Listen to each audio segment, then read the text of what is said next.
Good morning, all. Good morning, ma'am.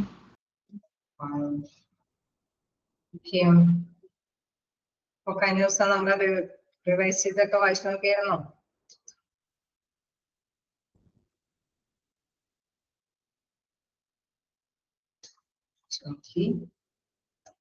എവിടം വരെയാ നമ്മൾ revision നടത്തിയത് എംപ്ലോയി റിലേഷൻസ് വരെയാണ് അല്ലെ?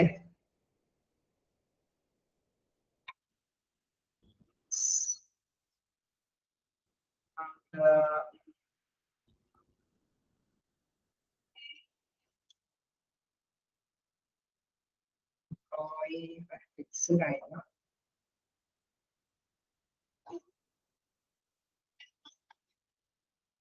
Okay, employee relations.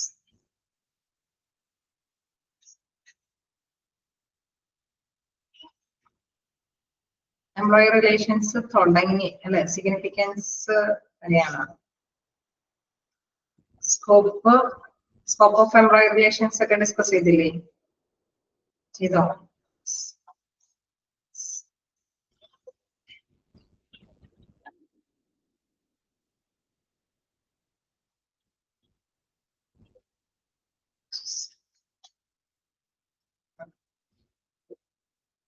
Significance of employee relations വരെയാണ് നമ്മൾ ഡിസ്കസ് ചെയ്തത്.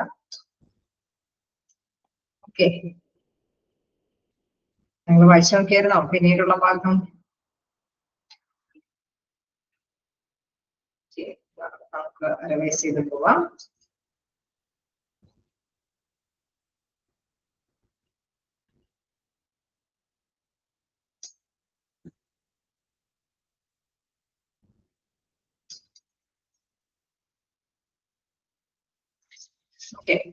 സിഗ്നിഫിക്കൻസ് എന്ന് പറയുമ്പോൾ എംപ്ലോയർ റിലേഷന്റെ പ്രാധാന്യം അല്ലെ? തീർച്ചയായിട്ടും നമുക്കറിയാം, ഒരു നല്ലൊരു റിലേഷൻഷിപ്പ് ഉണ്ടെങ്കിലാണ് ആ ബിസിനസ് അല്ലെങ്കിൽ ആ ഇൻഡസ്ട്രിക്ക് നന്നായിട്ട് തന്നെ ഡെവലപ്പ് ചെയ്ത് മുന്നോട്ട് പോകാൻ പറ്റുള്ളൂ എന്നുള്ളത് തീർച്ചയായിട്ടും അറിയാം. അതിൽ പ്രധാനമായിട്ട് പറയുന്നത് മിനിമൈസ് ഇൻഡസ്ട്രി കോൺഫ്ലിക്ട്സ് തർക്കങ്ങളൊക്കെ നമുക്ക് ലഘൂകരിച്ചു കൊണ്ടുവരാൻ സാധിക്കും. ഇൻക്രീസസ് വർക്കേഴ്സ് മൊറയിൽ, അവരുടെ ആത്മധൈര്യത്തോടു കൂടിയിട്ട് ആത്മവീര്യത്തോടു കൂടിയിട്ട് വർക്ക് ചെയ്യാനായിട്ടുള്ള ഒരു സാധ്യതയുണ്ട്. കാരണം നല്ലൊരു റിലേഷൻഷിപ്പ് ഉള്ളപ്പോൾ അവർക്ക് ആവശ്യമായതൊക്കെ അവിടെ ലഭ്യമാക്കി കൊടുക്കുന്നുണ്ട് അല്ലെ?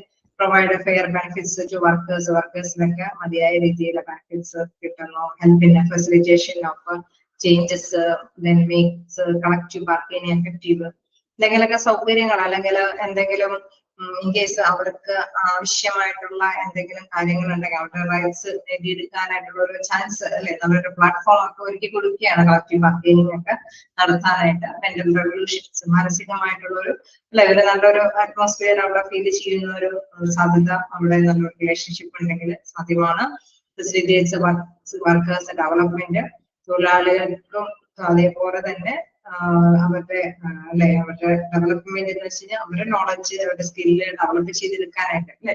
നമ്മളിപ്പോ ഒരു പുതിയ മെഷീൻസ് ഒക്കെ സ്ഥാപിക്കുകയാണെങ്കിൽ തീർച്ചയായിട്ടും നമ്മൾ എപ്പോഴും പറയാറുണ്ട് അതിന് ആവശ്യമായിട്ടുള്ള ട്രെയിനിങ് ഒക്കെ വേണമെന്ന് അറിയാതെ തന്നെ നല്ലൊരു ബെറ്റർ കമ്മ്യൂണിക്കേഷൻ എന്തെങ്കിലുമാണ് പറയാൻ സാധിക്കുള്ളൂ അല്ലെങ്കിൽ അറിയാൻ സാധിക്കുള്ളൂ അല്ലെ?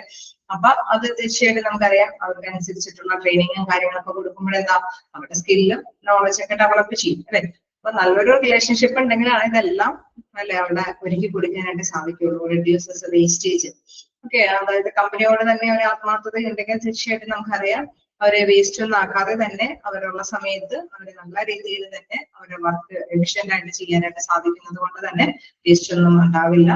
Guarantee smooth production. ഓക്കെ, നല്ല രീതിയിലുള്ള പ്രൊഡക്ഷൻ ഉത്പാദന ശേഷി ഉണ്ടാക്കിയെടുക്കാനായിട്ട് അത് ബെറ്റർ കമ്മ്യൂണിക്കേഷനും നല്ല റിലേഷൻഷിപ്പ് ഒക്കെ ഉള്ളത് കൊണ്ടാണ് അങ്ങനെ സാധ്യമാകുന്നത്. അപ്പം സിഗ്നിഫിക്കൻസ് എന്ന് പറയുമ്പോൾ ജസ്റ്റ് ഒന്ന് അതൊക്കെ ഓർത്ത് പോവുക. അതായത് ഹെഡിങ്സ് അല്ലെ? നമ്മൾ നാച്ചുറലി ഉണ്ടാവുന്ന കാര്യങ്ങൾ ഓർമ്മയിൽ വരുമ്പോൾ തന്നെ തീർച്ചയായിട്ടും നമുക്കറിയാം അതുമായി ബന്ധപ്പെട്ട് എന്ത് ക്വസ്റ്റ്യൻസ് വന്നാലും അറ്റൻഡ് ചെയ്യാനായിട്ട് ശ്രമിക്കും അല്ലെ?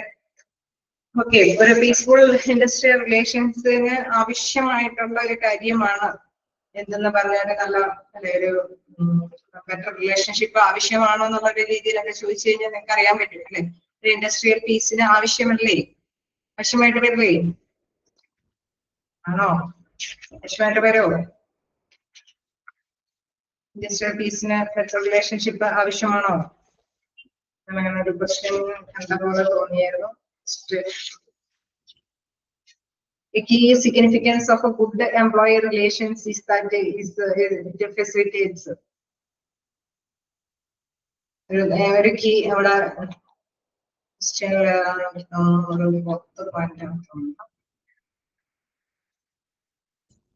facilitation of a changes. Okay, ആ ഒരു ഹെഡിങ് വെച്ചിട്ടാണ് ആ ക്വസ്റ്റ്യൻ ചോദിച്ചിരിക്കുന്നത്. ഹെൽപ്സ് ഇൻ ഫെസിലിറ്റേഷൻ ചേഞ്ചസ് അല്ലെ, നല്ലൊരു ബെറ്റർ റിലേഷൻഷിപ്പ് ഉണ്ടെങ്കിൽ അല്ലെ ചേഞ്ചസിന് ആവശ്യമായിട്ടുള്ള സൗകര്യങ്ങൾ. ഇപ്പം ഞാൻ പറഞ്ഞു ആ മെഷീൻ ഇംപ്ലിമെന്റ് ചെയ്ത് കൊടുക്കുന്നതോടൊപ്പം ട്രെയിനിങ് കൊടുക്കാനായിട്ടുള്ള സാധ്യത വരുന്നത് കൊണ്ട് ബെറ്റർ റിലേഷൻഷിപ്പ് ഉള്ളത് കൊണ്ടാണ് അല്ലെ. അപ്പൊ അവിടെ ചോദിച്ച ചോദ്യം ഇതാണ്, a key significance of good employee relation is that it facilitates resistance to change, the acceptance of changes, a decrease in production and increase in wastage. ആ രീതിയിലാണ് ക്വസ്റ്റ്യൻ വന്നത്. നമുക്കറിയാം ചേഞ്ചസിനെ അക്സെപ്റ്റ് ചെയ്യാനായിട്ട് എംപ്ലോയീസ് തയ്യാറാവും. കാരണം എന്തുകൊണ്ടാണ്, നല്ല ബെറ്റർ റിലേഷൻഷിപ്പ് അവിടെ ഉണ്ടെങ്കിൽ ഇങ്ങനെ അല്ലെ, ഇങ്ങനെ വരുന്ന ഒരു സൗകര്യങ്ങളൊക്കെ വേണ്ടി വരികയാണെങ്കിൽ തീർച്ചയായിട്ടും നമുക്കറിയാം അത് അക്സെപ്റ്റ് ചെയ്യാനായിട്ട് എംപ്ലോയീസ് വില്ലിംഗ് ആയിരിക്കും. വില്ലിംഗ് ആയിരിക്കില്ലേ? ആയിരിക്കോ? ആണോ? അല്ലെ, ഇവിടെ പറയുന്നുണ്ട് willingly adapt themselves to required changes. അല്ലെ, ഒരു വില്ലിംഗ് ആയിരിക്കും. കാരണം എന്താണ്, വർക്കേഴ്സ് അണ്ടർസ്റ്റാൻഡ് ദ നീഡ് അല്ലെ. പുതിയ പുതിയ പ്രോബ്ലംസ് ഒക്കെ ഇവിടെ ആ ഒരു ഇത് മൊത്തം വായിച്ചു നോക്കിയാൽ അറിയാം. Organisation has supportive and cooperative atmosphere, changes are easily accepted. Changes ഒക്കെ അവർ ഈസിലി ആയിട്ട് അക്സെപ്റ്റ് ചെയ്യും. കാരണം എല്ലാവരും സഹകരണത്തോട് കൂടി സപ്പോർട്ടീവ് ആയിട്ട് തന്നെയാണ് തൊഴിലുടമയും തൊഴിലാളിയിലേക്ക് നിലനിൽക്കുന്നത്. Then, as the result of this, the benefit of all the most of recent innovations, inventions, and other technical advances can be utilized effectively. നമ്മളിപ്പോ ഒരു മെഷീൻ ഇംപ്ലിമെന്റ് ചെയ്താലും എംപ്ലോയീസ് തയ്യാറാവും, ഓക്കെ നമുക്ക് വേണമെങ്കിൽ അത് യൂസ് ചെയ്യാം അല്ലെ, അതനുസരിച്ചിട്ടുള്ള ട്രെയിനിങ് മതി എന്നുള്ള ഒരു കാര്യങ്ങളൊക്കെ ആയിരിക്കും തീർച്ചയായിട്ടും എംപ്ലോയീസ് അവിടെ കൃത്യമായിട്ട് തന്നെ ഇൻഫോം ചെയ്യുന്നത്. The workers understand the need of the hour and willingly adapt themselves to the required changes. എന്താണ്, എന്തെങ്കിലും ചേഞ്ചസ് വേണമെന്ന് അവർക്ക് തോന്നുകയാണ് എങ്കിൽ അത് തീർച്ചയായിട്ടും അവർ അക്സെപ്റ്റ് ചെയ്യും. കാരണം തീർച്ചയായിട്ടും നല്ലൊരു ബെറ്റർ കമ്മ്യൂണിക്കേഷനും റിലേഷൻഷിപ്പും ഉള്ളത് കൊണ്ട് അവർ വരുന്ന ചേഞ്ചസിനെ ഉൾക്കൊള്ളാനായിട്ട് അവരുടെ mind തയ്യാറാവും. Then peaceful industrial relations are important for both the employees and employer. തൊഴിലുടമയ്ക്കും തൊഴിലാളികൾക്കും ഒരേപോലെ അല്ലെ ഹെൽപ്ഫുൾ ആണ് എന്ന് പറയുന്നത് ഈ പറഞ്ഞ ഇൻഡസ്ട്രിയൽ റിലേഷൻഷിപ്പ് എന്ന് പറയുന്നത്. നല്ലൊരു ബെറ്റർ റിലേഷൻഷിപ്പ് എന്ന് പറയുന്നത് ഇപ്പൊ തൊഴിലുടമയ്ക്ക് ചിലപ്പോൾ ഈ ബിസിനസ് ഡൗൺ ആയി പോകുന്ന സമയത്തായിരിക്കും പുതിയ ഒരു ടെക്നിക്ക് യൂസ് ചെയ്ത് നോക്കാം എന്നുള്ളൊരു ചിന്താഗതി വരുന്നത്. അത് എംപ്ലോയീസിനോട് ഡിസ്കസ് ചെയ്തപ്പോ അവര് അത് അക്സെപ്റ്റ് ചെയ്ത് പോയാൽ മാത്രമാണ് ചിലപ്പോ അത് ആ ഒരു ബിസിനസ് കണ്ടിന്യൂ ചെയ്ത് ഡെവലപ്പ് ചെയ്ത് മുന്നോട്ട് കൊണ്ടുപോകാൻ സാധിക്കും അല്ലെ. ഇപ്പൊ നല്ലൊരു റിലേഷൻഷിപ്പ് ഉണ്ടെങ്കിലാണ് ഇതൊക്കെ സാധ്യമാകുള്ളൂ അല്ലേ?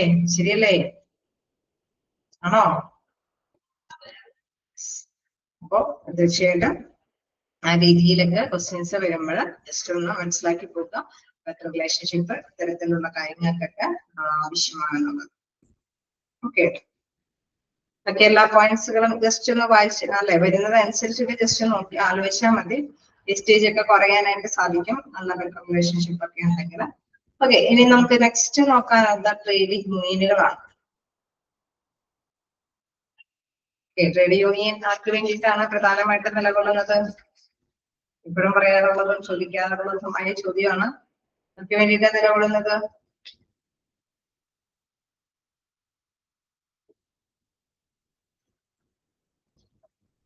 ട്രേഡ് യൂണിയനുകൾ ആർക്ക് വേണ്ടിയിട്ട്, ആരെ ഹെൽപ്പ് ചെയ്യാനായിട്ടാണ്? എംപ്ലോയീസിന് വേണ്ടിയിട്ട് അല്ലെ. എംപ്ലോയീസിന് വേണ്ടിയിട്ടാണ് ട്രേഡ് യൂണിയനുകൾ പൊതുവെ നിലകൊള്ളുന്നത്. നമ്മൾ കണ്ടായിരുന്നു പല വ്യത്യസ്തതരത്തിലുള്ള ട്രേഡ് യൂണിയനുകളൊക്കെ അവരുടെ ദോഷഫലങ്ങളൊക്കെ ഉണ്ട്. പക്ഷെ മോസ്റ്റ്ലി നമുക്കറിയാം വർക്കേഴ്സിന് വേണ്ടിയിട്ടാണ് അത് അവര് നിലകൊള്ളുന്നത്. ഓക്കെ, മീനിങ് ഒക്കെ നമുക്കറിയാവുന്നതാണ്. GU എന്ന് റെപ്രസെന്റ് ചെയ്യുമ്പോഴൊക്കെ ജസ്റ്റ് ഒന്ന് നോട്ട് ചെയ്ത് പോവുക, ട്രേഡ് യൂണിയനുകളാണ്. ഓക്കെ, അതിന്റെ വിവിധ വ്യക്തികള് ട്രേഡ് യൂണിയനെ വിശേഷിപ്പിക്കുന്നതുണ്ട് according to Lester, Frickowitz. Okay, അതെല്ലാം തന്നെ നമുക്കറിയാം ഒരു അല്ലെ അവിടെ തൊഴിലാളികളുമായി ബന്ധപ്പെട്ട കാര്യങ്ങളായിരിക്കും. എപ്പോഴും ശ്രദ്ധിക്കേണ്ട ഒരു കാര്യം തൊഴിലാളികൾക്ക് വേണ്ടിയിട്ടാണ് നിലകൊള്ളുന്നത് അല്ലെ. ഇൻട്രസ്റ്റ് അല്ലെങ്കിൽ വെൽഫെയർ ഓഫ് എംപ്ലോയീസ് അല്ലെ, അല്ലെങ്കിൽ വർക്കേഴ്സ്, അങ്ങനെയൊക്കെയുള്ള ഒരു രീതിയിൽ തന്നെയാണ് നമ്മൾ പ്രധാനമായിട്ടും വിവരിക്കുന്നത്. തീർച്ചയായിട്ടും ആ പേരുകളെ ജസ്റ്റ് ഒന്ന് അവതരിപ്പിക്കുക. Next group of webs. Okay, ഈ ക്യാരക്ടറിസ്റ്റിക്സ് എന്ന് പറയുമ്പോൾ എംപ്ലോയീസിന് വേണ്ടിയിട്ട് എന്തിനാ ട്രേഡ് യൂണിയനുകൾ ശരിക്കും എംപ്ലോയീസിന് വേണ്ടിയിട്ട് നിലകൊള്ളുന്നത്? അതായത് എന്തെങ്കിലും ഇഷ്യൂസ് വരുമ്പോൾ ഒരു സപ്പോർട്ടീവ് ആയിട്ട് അല്ലെ, ഒരു പൊളിറ്റിക്കൽ സപ്പോർട്ട് എംപ്ലോയിക്ക് വേണ്ടിയിട്ട് ലഭ്യമാക്കിയിട്ട് ബാർഗെയിൻ ചെയ്യാനുള്ള ഒരു സ്ട്രെങ്ത് അത് നേടിയെടുക്കുന്നതിന് വേണ്ടിയിട്ടാണ് ട്രേഡ് യൂണിയനുകൾ ഇൻഡസ്ട്രിയിലൊക്കെ അല്ലെ നിലകൊള്ളുന്നത്. ഓക്കെ അല്ലേ? ക്യാരക്ടറിസ്റ്റിക്സ് ഓഫ് ട്രേഡ് യൂണിയൻ ഇവിടെ പറയുന്നുണ്ട്. അതിന്റെ ഹെഡിങ്സ് നോക്കുകയാണെങ്കിൽ association of voluntary nature, common interest, then bottom up authority approach, matching power with resources. Okay, ഇതെല്ലാം തന്നെ നിങ്ങൾക്ക് അറിയാവുന്നതാണ്, വിവരിക്കേണ്ട കാര്യമില്ലല്ലോ. ഉണ്ടല്ലോ. Bottom up to authority approach, matching power with resources, and workers as an intermediary between employee and employer. അതായത് നമുക്കറിയാം എപ്പോഴും ഒരു മീഡിയേറ്റർ ആയിട്ടാണ് അല്ലെ, എപ്പോഴും ഒരു ഓർഗനൈസേഷനെ സംബന്ധിച്ച് തൊഴിലാളികൾക്ക് നേരിട്ട് തൊഴിലുടമയോട് ബാർഗെയിൻ ചെയ്യാനായിട്ടുള്ള ഒരു ഗ്യാപ്പ് ഉണ്ട് അല്ലെ, ഒരു പ്രത്യേകമായിട്ടുള്ള ഒരു നല്ല ബെറ്റർ റിലേഷൻഷിപ്പ് കീപ്പ് ചെയ്ത് മുന്നോട്ട് പോകുന്നത് കൊണ്ട് ചിലപ്പോൾ അവരുടെ അവകാശങ്ങൾക്ക് വേണ്ടിയിട്ട് അവിടെ ഒരു വാദപ്രതിവാദത്തിന് മുതിരാനായിട്ട് ചിലപ്പോൾ അവർക്ക് പ്രത്യേകം അല്ലെ സാഹചര്യം ഉണ്ടാവണമെന്നില്ല. അതേസമയം ഈ യൂണിയനുകൾ ഉണ്ടെങ്കിൽ അവര് അതിനുള്ള ഒരു ചർച്ചകളൊക്കെ സാധ്യമാകാനുള്ള ഒരു പ്ലാറ്റ്ഫോം അവിടെ സജ്ജമാണ്. തീർച്ചയായിട്ടും അപ്പോൾ അവരുടെ എംപ്ലോയീസിന്റെ നിലപാടുകളൊക്കെ ഒന്നില്ലെങ്കിൽ ചോദിച്ചറിയാനായിട്ടുള്ള ഒരു പ്ലാറ്റ്ഫോം എങ്കിലും അവര് അവിടെ സ്റ്റാർട്ട് ചെയ്യും അല്ലെ. അപ്പൊ തീർച്ചയായിട്ടും എന്താണ്, എംപ്ലോയി ആവശ്യപ്പെടാതെ തന്നെ എംപ്ലോയർക്ക് ഇപ്പൊ പുതിയ ഫെസിലിറ്റി, നമ്മൾ പുതിയ ഒരു മെഷീൻ സ്ഥാപിക്കുമ്പോൾ നിങ്ങൾക്ക് എതിർപ്പുണ്ടോ അല്ലെ, ചോദ്യരൂപേണ തന്നെ തൊഴിലാളികളോട് ചോദിക്കുമ്പോൾ തീർച്ചയായിട്ടും തൊഴിലാളികൾക്ക് ഒരു മറുപടി പറയാനായിട്ട് അപ്പൊ ഇവിടെ ഒരു റിലേഷൻഷിപ്പിന് വലിയ പ്രശ്നങ്ങളൊന്നും സംഭവിക്കും. അപ്പൊ അങ്ങനെ ഒരു മീഡിയേറ്റർ ആയിട്ട് തീർച്ചയായിട്ടും എംപ്ലോയീസിന് വേണ്ടിയിട്ട് നിലകൊള്ളുന്നത് എന്താണ് യൂണിയനുകളായിരിക്കും. എംപ്ലോയീസിന്റേതായിട്ടുള്ള ആഗ്രഹങ്ങൾ, ഇൻട്രസ്റ്റുകൾ അല്ലെങ്കിൽ ആവശ്യങ്ങളൊക്കെ കൃത്യമായിട്ട് മാനേജ്മെന്റിന് അല്ലെങ്കിൽ തൊഴിലുടമയെ ലഭ്യമാക്കുന്നത്.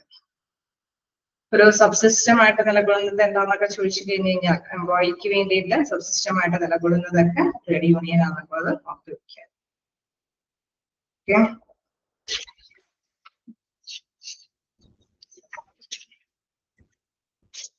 ഹെഡിങ്സുകൾ ജസ്റ്റ് നോക്കി പോകണം. ഇവിടെ എന്താണ് reasons for employees to join trade union. ഇതൊക്കെ കാരണത്താലാണ് അല്ലെ, നിങ്ങളപ്പോ മൈൻഡിലേക്ക് കൊണ്ടുവരിക എംപ്ലോയീസിൽ യൂണിയനിലെ മെമ്പർഷിപ്പ് എടുക്കാതിരുന്നാൽ എന്തൊക്കെയാണ് പ്രശ്നം ഉണ്ടാവാം. സോ അതുകൊണ്ട് അവർ മെമ്പർഷിപ്പ് എടുക്കുന്നു അല്ലെ, ബാർഗെയിനിങ് പവർ ഇൻക്രീസ് ചെയ്യുന്നു. അങ്ങനെ മെമ്പർഷിപ്പ് ഉള്ളത് കൊണ്ടാണ് അവർക്ക് ബാർഗെയിനിങ് പവർ ഇൻക്രീസ് ചെയ്യാൻ സാധിക്കുന്നത്. അപ്പൊ ഇതിൽ പെടുന്നത് എന്നുള്ള രീതിയിൽ ചോദിച്ചു കഴിഞ്ഞാൽ ജസ്റ്റ് അതൊന്ന് ആ ഹെഡിങ് വെച്ച് വരുമ്പോൾ തന്നെ നോക്കി വെച്ചാൽ മതി എങ്ങനെയാണെന്നുള്ളത്. മിനിമം ഡിസ്ക്രിമിനേഷൻ അല്ലെ, വേർതിരിവ് കുറഞ്ഞ രീതിയിലുള്ള വിവേചനം അവിടെ ഉണ്ടാവുന്നുള്ളൂ. അതൊരു മെയിൻ ബേസ് ആണ്. അതേപോലെ തന്നെ എന്താണ് security and other benefits, increased involvement, അവർക്ക് നല്ലൊരു പങ്കാളിത്തം ഉറപ്പാക്കുന്നു. അവർക്ക് ബെനിഫിറ്റ്സിനൊക്കെ ഒരു പ്രൊട്ടക്ഷൻ ബെനിഫിറ്റ്സ് ഒക്കെ ലഭ്യമാക്കി തരാനായിട്ട് ഇൻകേസ് അവരുടെ സാലറി ആണെങ്കിലും ജോലി ആണെങ്കിലും നഷ്ടപ്പെട്ടു പോകുന്നുള്ള അല്ലെ, തീർത്ഥം ഒറ്റയടിക്ക് നഷ്ടപ്പെടുത്താനായിട്ടും യൂണിയനുകളിലൊക്കെ മെമ്പർഷിപ്പ് ഉണ്ടെങ്കിൽ സാധ്യതയുണ്ട്. കാരണം അവര് ക്വസ്റ്റനൈസ് ചെയ്യാൻ സാധ്യതയുണ്ട് അല്ലെ. അപ്പൊ അവർക്കൊരു സെക്യൂരിറ്റി ഫീൽ ചെയ്യുന്ന എംപ്ലോയീസിന് റെസ്പെക്ട്. ഓക്കെ, നല്ല രീതിയിൽ ലീഡർഷിപ്പോട് കൂടിയിട്ട് മുൻകൈ എടുത്ത് പല കാര്യങ്ങളൊക്കെ അവരുടെ റൈറ്റ്സ് ഒക്കെ ഫുൾഫിൽ ചെയ്യുന്നുണ്ടെങ്കിൽ ആ ഒരു അർത്ഥം മെമ്പർഷിപ്പ് എടുക്കുക അല്ലെ. സഹപ്രവർത്തകരുടെ എല്ലാ കാര്യങ്ങളൊക്കെ നല്ല രീതിയിൽ ഹാൻഡിൽ ചെയ്തിട്ടുണ്ടെങ്കിൽ ആ ഒരു റെസ്പെക്റ്റോട് കൂടിയിട്ട് മെമ്പർഷിപ്പ് എടുക്കുന്ന എംപ്ലോയീസ് ഉണ്ടാവാം. Employees can express themself. തീർച്ചയായിട്ടും അവരവരുടേതായിട്ടുള്ള അവകാശങ്ങൾ അല്ലെ, അത് എംപ്ലോയീസിന് സ്വയം പ്രകടിപ്പിക്കാനായിട്ടുള്ള അവസരങ്ങൾ ഒരുക്കി കൊടുക്കുന്നത് അത് പ്ലാറ്റ്ഫോമാണ്. നമ്മുടെ ചർച്ചകളൊക്കെ സംഘടിപ്പിക്കുന്നത് തൊഴിലാളികളാണ്. സോ അവർക്ക് പറയാനായിട്ടുള്ള ഒരു പ്ലാറ്റ്ഫോം ഒരുക്കി കൊടുക്കുന്നത് കൊണ്ട് തന്നെ ചിലപ്പോൾ മെമ്പർഷിപ്പ് എടുക്കാം അല്ലെ. വെറുതെ നേരിട്ട് തൊഴിലുടമയോടൊന്നും സംസാരത്തിലൊന്നും അല്ലെങ്കിൽ കമ്മ്യൂണിക്കേറ്റ് ചെയ്യാനായിട്ട് അവസരങ്ങളൊന്നും കൊടുത്തില്ല എങ്കിൽ കൂടി ഈ എന്താണ് ട്രേഡ് യൂണിയന് അതിനുള്ള അവസരം ഉണ്ടാക്കി കൊടുക്കുന്നത്, അല്ലെങ്കിൽ ട്രേഡ് യൂണിയന് അവരുമായിട്ട് ബന്ധപ്പെടാനായിട്ടുള്ള ഒരു സാധ്യത ഉള്ളത് കൊണ്ട് അത്തരം കാര്യങ്ങളൊക്കെ അറിയിക്കാൻ വേണ്ടിയിട്ടൊക്കെ മെമ്പർഷിപ്പ് എടുക്കുന്നു. ബെറ്റർ എംപ്ലോയർ റിലേഷൻഷിപ്പ് നല്ല രീതിയിലുള്ള ബന്ധം സ്ഥാപിച്ചെടുക്കാൻ വേണ്ടിയിട്ടും അല്ലെ, നമ്മൾ നേരത്തെ പറഞ്ഞു ഒറ്റയടിക്ക് നേരിട്ട് പോയി ഉള്ള ബന്ധം കളയാനായിട്ട് ആരും താല്പര്യപ്പെടുന്നില്ല അല്ലെ. ഒരു മീഡിയേറ്റർ ഉണ്ടെങ്കിൽ അവരുടെ മധ്യസ്ഥത്തിൽ വരുമ്പോൾ തീർച്ചയായിട്ടും അവർക്ക് വലിയ ബുദ്ധിമുട്ടില്ലാതെ അല്ലെ നല്ല റിലേഷൻഷിപ്പോട് കൂടിയിട്ട് തന്നെ അന്ന ആവശ്യങ്ങൾ അല്ലെങ്കിൽ അവകാശങ്ങൾ നേടിയെടുക്കാനായിട്ട് സാധിക്കും. ഓക്കെ, ഒബ്ജക്റ്റീവ്സും ഏതാണ്ട് കുറെ പോയിന്റ്സ് ഉണ്ട്. ഇതിന്റെയൊക്കെ ഒരു പ്രത്യേകത എന്ന് പറയുന്നത് അല്ലെ, ഒരുപാട് കാര്യങ്ങൾ scope, nature, objectives, importance, drawbacks, അങ്ങനെ കുറെ കാര്യങ്ങളൊക്കെയാണ് അല്ലെ. ജസ്റ്റ് അത് എന്താന്നുള്ളത് അറിഞ്ഞു വെക്കുക. അപ്പൊ അതിനനുസരിച്ചിട്ട് തന്നെ ആലോചിക്കുമ്പോൾ ഇതിന്റെ വ്യാപ്തി എന്തോരം ഉണ്ട്, അല്ലെങ്കിൽ ഇതിന് ഇതുമായി ബന്ധപ്പെട്ട് വന്നു കഴിഞ്ഞാൽ ഇതിന്റെ ഇമ്പോർട്ടൻസ് എന്താണ് അല്ലെ. അപ്പൊ ആ ഹെഡിങ്സുകൾ എങ്കിലും അതുമായി അനുയോജ്യമായ രീതിയിൽ ക്യാച്ച് ചെയ്ത് പോയി കഴിഞ്ഞ് കഴിഞ്ഞാൽ ആൻസേഴ്സ് ഒക്കെ അറ്റൻഡ് ചെയ്യാനായിട്ട് എളുപ്പമായിരിക്കും.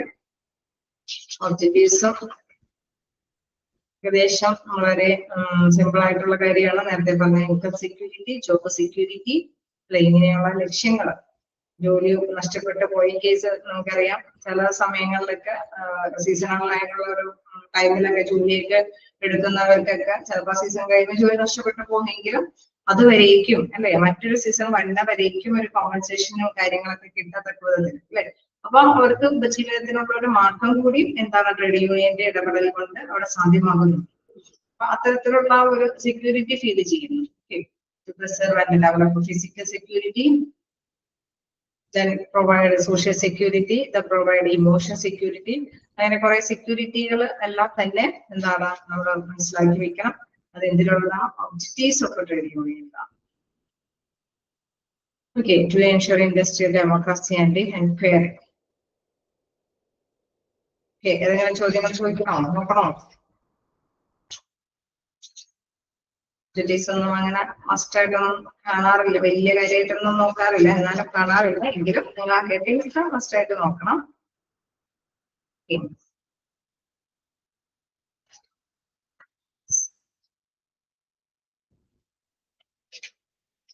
ആ ഹെഡിങ്സ് കേൾക്കുമ്പോൾ തന്നെ നിങ്ങൾക്ക് അതിന്റെ കാര്യങ്ങൾ അറിയാൻ സാധിക്കും. അതുകൊണ്ടാണ് role functions of trade union. Trade യൂണിയന്റെ റോള് എന്താന്നൊക്കെ പറഞ്ഞാൽ അതൊന്ന് ജസ്റ്റ് ഒന്ന് മനസ്സിലാക്കി വെക്കണം. എന്താണ് മിലിറ്റന്റ് ഫങ്ഷൻ, എന്താണ് ഫ്രക്ടേണൽ ഫങ്ഷൻസ്, പൊളിറ്റിക്കൽ ഫങ്ഷൻസ്, ഇത് എപ്പോഴും ചോദിച്ച് കാണാറുണ്ട്. ആൻസിലറി ഫങ്ഷൻസ് അല്ലെ. അപ്പൊ അതായത് ഈ 4 ഫങ്ഷൻസേ ഉള്ളൂ എങ്കിലും അല്ലെ, അവിടെ 4 ഫങ്ഷൻസേ ഉള്ളൂ. പക്ഷെ ആ 4 എണ്ണത്തിൽ ഏതെങ്കിലുമൊക്കെ ചോദിച്ച് കാണാറുണ്ട്. കാരണം എന്തുകൊണ്ടാന്ന് വെച്ചാൽ ആ ഫംഗ്ഷനിൽ ഏതൊക്കെയാണ് പെടുന്നത്, അല്ലെങ്കിൽ ഇത് ഇന്ന ഫംഗ്ഷനിലാണോ എന്നുള്ള രീതിയിലുള്ള ക്വസ്റ്റ്യൻസ് എനിക്ക് ഇപ്പോഴും കാണാറുണ്ട്. സോ ഒന്ന് മനസ്സിലാക്കി വെക്കണം. മിലിറ്റന്റ് ഫങ്ഷൻസ് എന്ന് പറയുമ്പോൾ തീർച്ചയായിട്ടും നമുക്കറിയാം ബെറ്റർ എക്കണോമിക് ഫ്യൂച്ചർ. അവിടെ എന്താണ് ആ എംപ്ലോയിയുടെ സാമ്പത്തികമായിട്ടുള്ള നിലവാരം, ഭാവിയിലുള്ള സാമ്പത്തിക നിലവാരം മെച്ചപ്പെടുത്തുന്നതുമായി ബന്ധപ്പെട്ട കാര്യങ്ങളാണ് മിലിറ്റന്റ് ഫങ്ഷൻസിലുള്ളത്.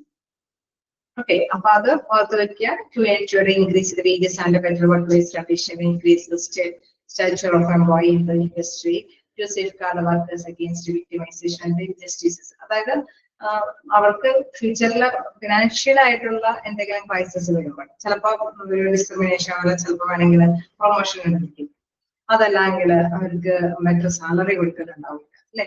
അങ്ങനെ എന്തെങ്കിലും ഫിനാൻസുമായി ബന്ധപ്പെട്ട ക്രൈസിസ് അത് കൈകാര്യം ചെയ്യുന്ന ഫംഗ്ഷനാണ് എന്ത് പറയുന്നത് മിലിറ്റന്റ് ഫങ്ഷൻസ്. ഓക്കെ, ഇനി വീണ്ടും ഫ്രക്ടേണൽ ഫങ്ഷൻസ്. എന്താണ് ഫ്രക്ടേണൽ ഫങ്ഷൻസിൽ പറയുന്നത്?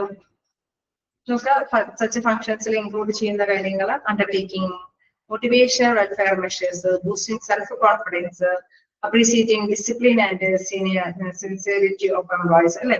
അതായത് എംപ്ലോയീസിന്റെ ആ ഒരു കോൺഫിഡൻസ് അല്ലെ, ഈ പറഞ്ഞ ഫിനാൻസുമായി ബന്ധപ്പെടാത്തതല്ലാത്ത നമുക്കറിയാം സാഹചര്യങ്ങളൊക്കെ അവർക്ക് അനുയോജ്യമാകണം അല്ലെ. എങ്കിൽ മാത്രമാണ് അവർ സാറ്റിസ്ഫാക്ടറിയോട് വർക്ക് ചെയ്യാനായിട്ട് താല്പര്യപ്പെടുള്ളൂ. ആക്ച്വലി നമുക്കറിയാം സാലറി മാത്രം ബേസ് ചെയ്തിട്ടല്ല ഏതൊരു എംപ്ലോയി വർക്ക് ചെയ്യാൻ പോകുന്നത്. ആണോ? സാലറി മാത്രം കിട്ടിയാൽ മതിയാവോ?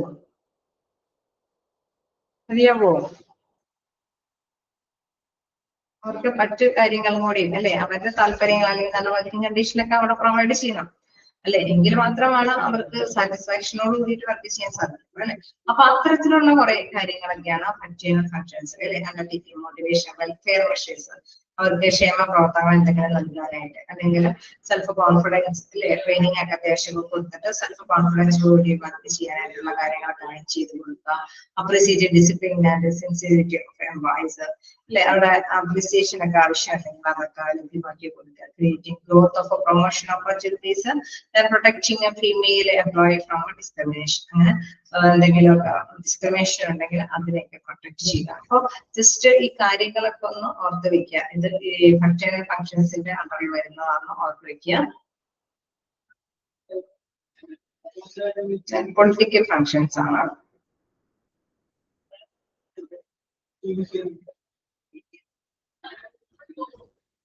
പൊളിറ്റിക്കൽ ഫങ്ഷൻസിൽ എന്തൊക്കെയാണ് പെടുന്നതെന്ന് നോക്കി വായിച്ചു തന്നെ ഓർമ്മ പുതുക്കാവുന്നതാണ്. ജസ്റ്റ് വായിച്ച് ഓർമ്മ പുതുക്കി മാറിപ്പോകരുത്.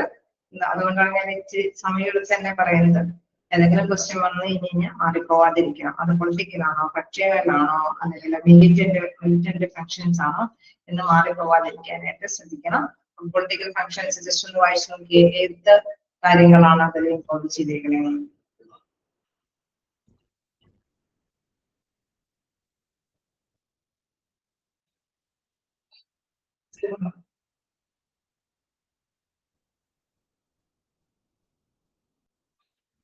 അതുപോലെ തന്നെ ആൻസിലറി ഫങ്ഷൻസും വായിക്കാട്ടോ, കാരണം അതിൽ പ്രത്യേകമായിട്ട് 4 കാറ്റഗറൈസ് ചെയ്തിട്ട് പറയുന്നുണ്ട്. എന്തൊക്കെയാണ് ആൻസിലറി ഫങ്ഷൻസ് എന്നുള്ളത് ജസ്റ്റ് ഒന്ന് വായിച്ചു നോക്കാം. ആ ഹെഡിങ്ങുകൾ മസ്റ്റായിട്ട് വായിച്ച് മനസ്സിലാക്കി വെക്കണം. ആൻസിലറി ഫങ്ഷൻസിൽ പെടുന്നത് ഏതൊക്കെയാണെന്നുള്ളത് ഒരു അബ്രിവിയേഷനും ഉണ്ട്, അതും മനസ്സിലാക്കി തന്നെ പോവുക. ഓക്കെ, നിങ്ങളതൊന്ന് ജസ്റ്റ് വായിച്ചു നോക്കാം.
അയച്ചോ,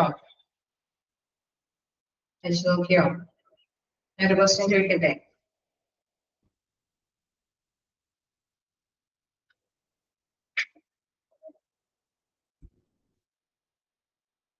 ഒരു ക്വസ്റ്റ്യൻ ചോദിക്കാം. അതായത് one of the ancillary function of the trade union is the publication of a periodicals or magazines to options പറയാം. Generate profit for the company, communicate policies and viewpoints to members, that advertise the company products, criticize the government. So one of the ancillary function of a trade union is the publication of periodicals or magazines. That's an ancillary function. Okay, clear? That's an ancillary function. Ancillary functions in the third point are publications of periodicals, newsletters, or magazines. Then, fourth option, criticize the government. Option first, generate profit for the company. Second one, communicate policies and viewpoints to members. Then third point, advertise company products. And fourth, criticize the government. This point ആയിരിക്കും ഇതിലൂടെ എന്ത് കാര്യമാണ് അവിടെ പറയുന്നത്? Option B, communicate policies and viewpoints to members. അല്ലെ, അവിടെ പറയുന്നത് എന്താണ്? പ്രധാനമായിട്ട് നമ്മുടെ വ്യൂപോയിന്റ്സും കാര്യങ്ങളൊക്കെ അല്ലെ, നമ്മുടെ കമ്പനി തീർച്ചയായിട്ടും എന്തൊക്കെയാണെന്നുള്ളതെല്ലാം മനസ്സിലാക്കി തരുന്നില്ല. ഇവിടെ എല്ലാവരും പറയുന്നുണ്ട് communicating personal events such as that is manage promotion and other achievements of members workers.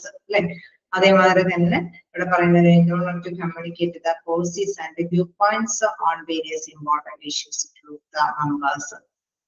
Okay, അപ്പൊ ഈ കാര്യങ്ങളൊക്കെ ഓർത്ത് വെക്കണം. ഇപ്പൊ ചോദ്യം ഇത് തന്നെ വല്ലതുന്നില്ല അല്ലെ, നിങ്ങൾ ജസ്റ്റ് ഒന്ന് അപ്പൊ ഓർത്ത് വെക്കാൻ. ഇത്തരത്തിലുള്ള ഡീറ്റെയിൽസ് ഒക്കെ കമ്മ്യൂണിക്കേറ്റ് ചെയ്യുന്നതിന് വേണ്ടിയിട്ടാണ് എന്ത് നമ്മുടെ trade union publications of periodicals അല്ലെങ്കിൽ ന്യൂസ് ലെറ്റേഴ്സ് മാഗസീൻസ് ഒക്കെ അവിടെ ഇറക്കുന്നത് അല്ലെ. ചിലപ്പോൾ മന്ത്ലിലേക്ക് ആയിരിക്കും ഒരു പബ്ലിഷ് ചെയ്യുന്നത്, ട്രേഡ് യൂണിയന്റെ നേതൃത്വത്തിലാണ് അത് പബ്ലിഷ് ചെയ്യുന്നത്. പക്ഷെ ഇത്തരം കാര്യങ്ങളെല്ലാം കൃത്യമായിട്ട് എംപ്ലോയീസിന് അറിയാൻ വേണ്ടി, വലിയ വലിയ കമ്പനി ആകുമ്പോൾ എല്ലാവർക്കും അവിടെയുള്ള എംപ്ലോയീസിനെ കുറിച്ചിട്ടൊക്കെ എല്ലാവരെയും കുറിച്ചിട്ടുള്ള നോളജ് ഒന്നും കിട്ടില്ല അല്ലെ. അപ്പൊ ഇത്തരത്തിലുള്ള കാര്യങ്ങളിലൂടെയാണ് അവരൊക്കെ അതൊക്കെ മനസ്സിലാക്കുന്നത്. ഓക്കെ, അത്തരത്തിലുള്ള ക്വസ്റ്റ്യൻസ് ഒക്കെ വന്നു കഴിഞ്ഞാൽ അറ്റൻഡ് ചെയ്യാം. സേവ നോട്ട് ചെയ്തിട്ടുണ്ടാവും. സെൽഫ് എംപ്ലോയ്ഡ് വുമൻസ് അസോസിയേഷൻ, അതേപോലെ തന്നെ ഫങ്ഷൻസ് ഏതാണെന്നുള്ളത് ഓർത്ത് വെക്കുക. ഓരോന്നിലും ഉൾപ്പെടുന്ന കാര്യങ്ങൾ ജസ്റ്റ് ഒന്ന് ഓർത്ത് വെക്കുക. അധികം ഇല്ലല്ലോ, ഒരുപാട് ഒന്നുമില്ല. ഇതിലാണെങ്കിലും ചെറിയ ചെറിയ എയിംസ് എന്നൊക്കെ പറഞ്ഞ പോലെ 3 പോയിന്റ്സ് ഒക്കെയാണ് തന്നിരിക്കുന്നത്. അപ്പൊ മാറിപ്പോവാതിരിക്കാൻ ശ്രമിക്കണം. അപ്പൊ നമുക്ക് ഓപ്ഷനിൽ എല്ലാ ഫങ്ഷൻസും തരും അല്ലെ.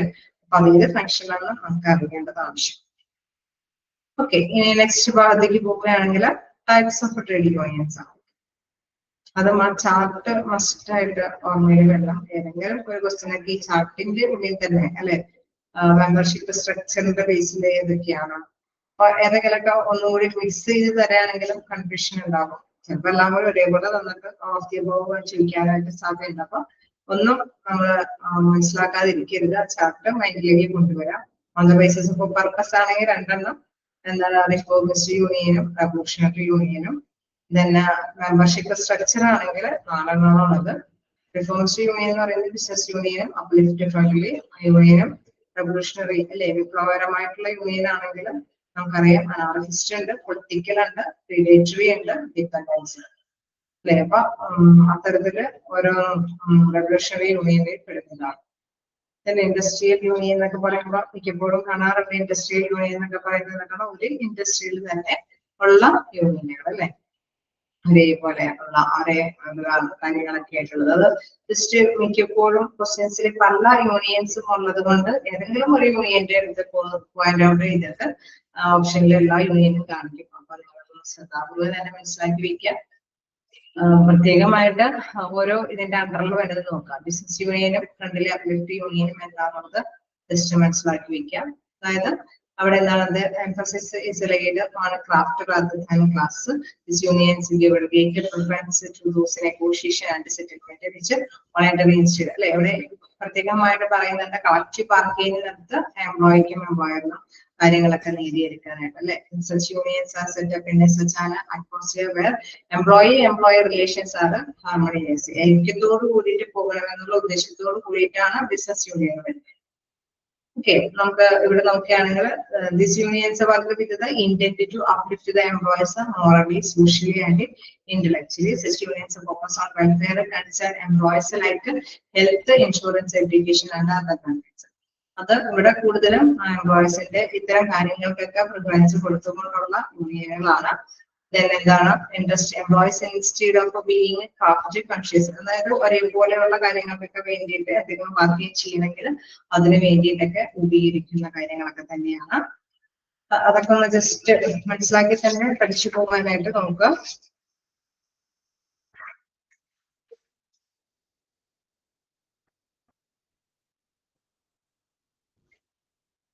സ്വമേധയാ ചർച്ച നടത്ത് അല്ലെങ്കിൽ ഫ്രണ്ട്ലി ആയിട്ട് ചർച്ചകളൊക്കെ നടത്തി പരിഹരിച്ചു പോകാനായിട്ടുള്ള ഒരു പ്ലാറ്റ്ഫോമാണ്.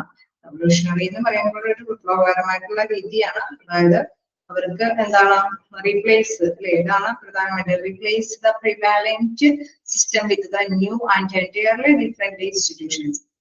അതായത് ഈ യൂണിയനുകളുടെ ഒക്കെ പ്രത്യേകത എന്താണെന്ന് വെച്ചാൽ അവിടെയുള്ള ഒരു സിസ്റ്റം, ഒരു പ്ലോയ് ഉണ്ട്, ആ പ്ലോയെ വേണമെങ്കിൽ മാറ്റി മറിക്കത്തക്ക വിധത്തിലുള്ള കാര്യങ്ങൾ അറേഞ്ച് ചെയ്ത്, അതായത് ക്യാപിറ്റലിസ്റ്റ് അല്ലെ മുതലാളിത്തം അല്ലെങ്കിൽ പ്രൈവറ്റ് പ്രോപ്പർട്ടി കേന്ദ്രീകരിച്ചുകൊണ്ട് ഒരു അടിമകളെ പോലെ പണിയെടുപ്പിക്കുന്ന ഒരു രീതി അത് ഫോളോ ചെയ്ത് പോകുന്നുണ്ടെങ്കിൽ ആ ഒരു സിസ്റ്റത്തിനെ തന്നെ അല്ലെ മാറ്റിമറിക്കുക എന്നുള്ള ലക്ഷ്യത്തോടു കൂടിയിട്ടാണ് പ്രവർത്തിക്കുന്ന യൂണിയനുകളാണ് റവല്യൂഷണറി യൂണിയൻ എന്ന് പറയുന്നത്. The purpose of such union is to establish a socialistic, communistic system by abolishing private property and the system of a capitalist. മുതലാളിത്തത്തിനെ അബോളിഷ് ചെയ്യുക, ഉന്മൂലനം ചെയ്യുക എന്നുള്ള ഉദ്ദേശത്തോടു കൂടിയിട്ട്. അപ്പൊ അതിന്റെ കാറ്റഗറിയിൽ പൊളിറ്റിക്കൽ ഉണ്ട്, അനാർക്കിസ്റ്റ് ഉണ്ട്, പ്രീഡേറ്ററി ഉണ്ട്. പ്രീഡേറ്ററിയില് കോണ്ടക്ട് യൂണിയൻ ഉണ്ട്, ഗറില്ല യൂണിയൻ ഉണ്ട്. ഇവിടെ കോണ്ടക്റ്റും ഗറിലയൊക്കെ എപ്പോഴും ചോദിച്ച് കാണാറുണ്ട്. അതായത് ഇവിടെ നമുക്കറിയാം ഇതിൽ പ്രധാനമായിട്ടും പറയുന്നുണ്ട് large industrial centres which also work as a business union. Such union is to be found. This unions look like conventional union and pay attention to establish contrast between workers and the management interest. തൊഴിലുടമയുടെയും തൊഴിലാളികളുടെയും താല്പര്യത്തിന് പ്രാധാന്യം കൊടുത്തുകൊണ്ട് തന്നെയാണ് മുന്നോട്ട് പോകുന്നത്. This trade union operate through collective bargaining and claiming to respect law. ഇവിടെ collective bargaining ചർച്ചയൊക്കെ സംഘടിപ്പിച്ചിട്ട് റെസ്പെക്ട് ലോനെ നിയമങ്ങളെ അവിടെ സ്വീകാര്യമായിട്ട് തന്നെ സ്വാഗതം ചെയ്യുന്നുണ്ട്. തൊഴിലാളികളുടെ എഗ്രിമെന്റിലേക്കൊക്കെ എത്തിയിട്ടാണ് ഈ യൂണിയനുകളുടെ പ്രവർത്തനം നടപ്പാക്കുന്നത്. എങ്കിൽ കൂടി however in practical terms they do not follow any standard principles and there is no genuine concern for the right and welfare of a non-members of it. അല്ലെ, ചിലപ്പോഴെങ്കിൽ ഇതിൽ മെമ്പർഷിപ്പ് ഇല്ലാത്തവരോടൊന്നും പ്രത്യേകിച്ച് മൗഢ്യമൊന്നും ഉണ്ടാവില്ല. ഈ യൂണിയനിൽ മെമ്പർഷിപ്പ് ഒക്കെ ഉള്ളവരുടെ ഒരു പ്രത്യേകമായ രീതിയിൽ ആ നിയമാനുസൃതമായിട്ടുള്ള രീതിയിൽ തന്നെ അവിടെ തീർച്ചയായിട്ടും ആ യൂണിയൻ സപ്പോർട്ട് ചെയ്ത് തന്നെ കളക്റ്റീവ് ബാർഗൈനിങ് നടത്തി അവരുടെ അവകാശങ്ങൾക്ക് സാധ്യമാണ്. ഗറില്ല യൂണിയൻ എന്ന് പറയുമ്പോൾ എന്താണ് ഇതില് എന്താ പറയണ, ഒരു തരത്തിലും ഒരു സപ്പോർട്ടീവ് ആയിട്ടുള്ള ആക്ഷൻ അല്ലെ, ഒരു നെഗോഷിയേഷൻ മെത്തേഡ് അവിടെ ഫോളോ ചെയ്യുന്നില്ല. We can be said this union work on an undisclosed and fierce method of a negotiation. അല്ലെ, അവിടെ ചർച്ചയ്ക്കൊന്നും പ്രാധാന്യമില്ലാത്തൊരു യൂണിയനുകളാണ്. This unions are opposites of the holdup union. ഈ ഹോൾഡപ്പ് യൂണിയന് നേരെ ഓപ്പോസിറ്റ് ആയിട്ടുള്ള ഒരു രീതിയാണ് അവിടെ ഫോളോ ചെയ്യുന്നത്. അതായത് അഗെയിൻസ്റ്റ് എംപ്ലോയേഴ്സ്, തൊഴിലുടമയോട് എപ്പോഴും എതിരായിട്ടാണ് അല്ലെ അവരെന്താണ് യാതൊരു തരത്തിലും ഒരു ഡിസ്ഹോണസ്റ്റ് ആയിട്ടാണ് ഈ യൂണിയനുകൾ പെരുമാറുന്നത് അല്ലെ. എപ്പോഴും റെസ്പോൺസിബിൾ ആയിട്ടുള്ള രീതിയിലായിരിക്കും അവരുടെ ആറ്റിറ്റ്യൂഡ് ഒക്കെ ഉണ്ടാവുന്നത്. എംപ്ലോയേഴ്സിന്റെ ആവശ്യങ്ങൾ എന്താണെന്ന് കണ്ടറിഞ്ഞ് അത് എങ്ങനെയെങ്കിലും ഫുൾഫില്ല് ചെയ്യുന്നത് അല്ലെ, നല്ല രീതിയിൽ വളച്ചൊടിച്ച രീതിയിലാണെങ്കിൽ അവർക്ക് അവകാശങ്ങൾ നേടിക്കൊടുക്കുക എന്നുള്ള പ്രവർത്തനമായിരിക്കും ആ യൂണിയന്റെ നേതൃത്വത്തിൽ ഭാഗമാക്കി കൊടുക്കുന്നത്. അതുകൊണ്ട് തന്നെയാണ് ഹോൾഡപ്പ് യൂണിയന്റെ നേരെ ഓപ്പോസിറ്റ് ആയിട്ടുള്ള യൂണിയനാണ് ഗറില്ല യൂണിയൻ. ഹോൾഡപ്പ് യൂണിയൻ ചർച്ചകളൊക്കെ നടത്തിയിട്ടാണ് സാധ്യമാക്കാനായിട്ട് ശ്രമിക്കുന്നത്. ഓക്കെ, അപ്പൊ അതൊക്കെ ഒന്ന് ജസ്റ്റ് അതുകളൊക്കെ ഹെഡിങ്സ് ഒക്കെ ഒന്ന് ഓർത്ത് വെക്കുക. റവല്യൂഷണറി യൂണിയൻസിൽ പെടുന്നത് political union, anarchist unions. Anarchist unions എന്നൊക്കെ പറയുമ്പോൾ ആ സെന്റൻസ് അങ്ങനെ തന്നെ നിങ്ങൾ മനസ്സിലാക്കുക, അത് പഠിച്ചു വെക്കുക. Anarchist unions are those unions which attempts to demolish the prevalent economic system through revolutionary measures. അല്ലെ, അവിടെയുള്ള നിലവിലുള്ള എക്കണോമിക് സിസ്റ്റത്തിനെ പാടെ മരിച്ചുകൊണ്ട് തന്നെയാണ് അവിടെ ഉന്മൂലനം ചെയ്യുകയാണ് അല്ലെ. ഡിമോളിഷ് ദ പ്രിവൈലന്റ് അക്കൗണ്ട് സിസ്റ്റത്തിന് ഉന്മൂലനം ചെയ്തുകൊണ്ട് നടപ്പാക്കുന്ന ഒരു കാര്യങ്ങളൊക്കെയാണ് ഏത് യൂണിയനിൽ നടപ്പാക്കുന്നത്, അനാർക്കിസ്റ്റ് യൂണിയനിൽ നടപ്പാക്കുന്നത്. പ്രെഡേറ്ററി യൂണിയനുകൾ ക്ലാസിഫൈ ചെയ്യുമ്പോഴാണ് ഹോൾഡപ്പ് യൂണിയനും ഗറില്ല യൂണിയനും വരുന്നത്. ഗറില്ല യൂണിയൻ എന്ന് പറയുന്നത് ഹോൾഡപ്പ് യൂണിയന്റെ നേരെ ഓപ്പോസിറ്റ് ആയിട്ടുള്ള ഒരു വേർഷൻ ആണ്. ഓക്കെ അല്ലേ? ഇച്ചിരി പാടുള്ള ഒരു ഭാഗം എന്ന് പറയുന്നത് എനിക്ക് തോന്നുന്നു ഈ ഡിഫറെന്റ് ടൈപ്സ് ഓഫ് യൂണിയൻസ് ഒക്കെയാണ്. അതൊന്ന് മനസ്സിലാക്കി തന്നെ പഠിക്കാം. നമുക്ക് എന്താണ് classification of union on the basis of membership സ്ട്രക്ചറിന്റെ ബേസിലാണെങ്കിൽ craft union, general union, industrial union ഒക്കെയാണ്. സ്റ്റാഫ് യൂണിയൻ ഒക്കെ അതൊക്കെ ജസ്റ്റ് വായിച്ചാൽ നിങ്ങൾക്ക് അറിയാവുന്ന കാര്യങ്ങൾ തന്നെയാണ്. എക്സാമ്പിൾ സഹിതം ചോദിച്ചുകൊണ്ടുള്ള ഇതൊക്കെയാണെങ്കിൽ ജസ്റ്റ് ഒന്ന് ഓർത്ത് വയ്ക്കുക. സ്റ്റാഫ് യൂണിയൻ എന്നൊക്കെ പറയുമ്പോൾ നമുക്കറിയാം ഒരേ ഇൻഡസ്ട്രിയുടെ ഉള്ളിൽ തന്നെ നിന്നുകൊണ്ടുള്ള കാര്യമാണെങ്കിൽ അത് ഇൻഡസ്ട്രിയൽ ഓർ വെർട്ടിക്കൽ യൂണിയൻ ആണ് അല്ലെ.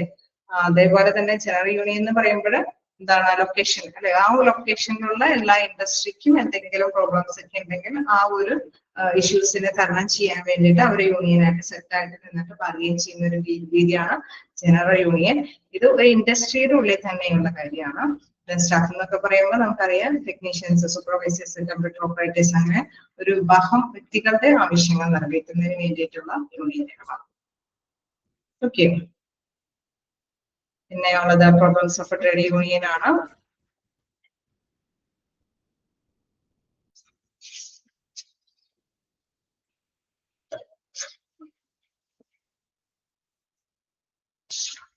ക്വസ്റ്റ്യൻ ചോദിച്ചു നോക്കാം.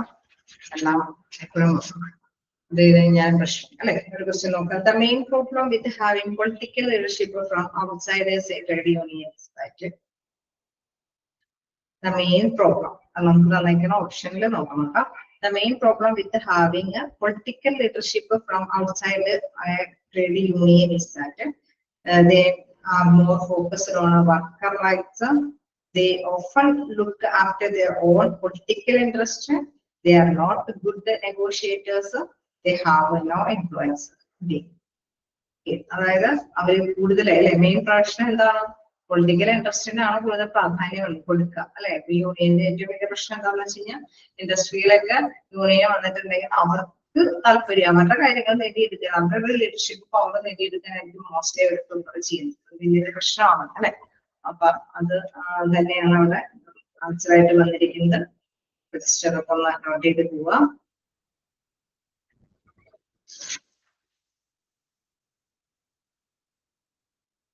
Inter-union rivalry, intra-union rivalry rivalry exists between two groups of the same union. Such rivalry is called. ഒരു യൂണിയൻ ഒരു ഇതിൽ തന്നെ രണ്ട് യൂണിയനുകൾ സെയിം അല്ലെ വന്നിട്ടുണ്ടെങ്കിൽ when a rivalry exists between two groups of the same union, and then such rivalry is called inter-union rivalry. പിന്നെ NCL എന്താ കൊടുത്തുള്ള അബ്രിവേഷൻ ഒന്ന് ഓർത്ത് വെച്ചിരിക്കുക. National commissioner on labour. Okay, small size union membership നമുക്കറിയാം. Membership കുറവാണെങ്കിൽ, strength കുറവായില്ലെങ്കിൽ നമുക്ക് bargaining പവറും കുറയും, ഒപ്പം തന്നെ ഫിനാൻഷ്യലി സപ്പോർട്ടും കുറയും അല്ലെ. ഓർ ഫിനാൻഷ്യൽ പൊസിഷനും ആവും.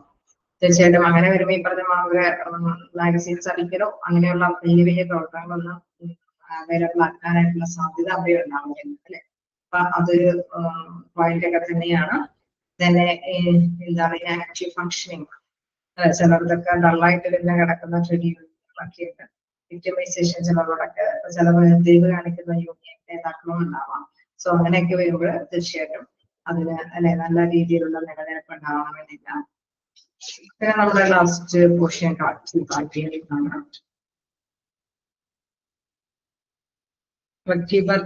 നമുക്കറിയാവുന്നതാണ്.